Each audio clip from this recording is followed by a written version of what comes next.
రాధాబాబు వాళ్ళ సిస్టర్ రాజకీయాల్లోకి వస్తున్నారని మేము కూడా ఈ మీడియాలో చూడటమే.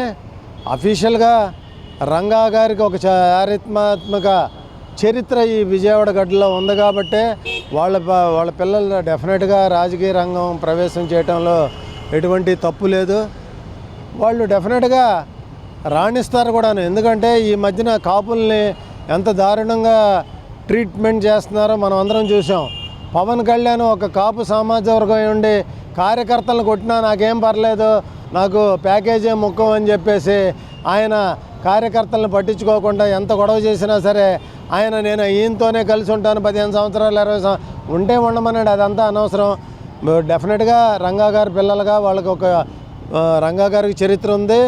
డెఫినెట్గా రాధా మిత్రమండలి కూడాను స్ట్రాంగ్గా వాళ్ళు ఏ పార్టీలో ఉన్నా సరే డెఫినెట్గా ఇది ఉంటుంది.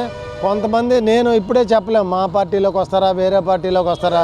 డెఫినెట్గా ఆ బిడ్డ వస్తే డెఫినెట్గా మంచి భవిష్యత్తు ఉండాలని కోరుకునే వాళ్ళు నేను ఒకడిని.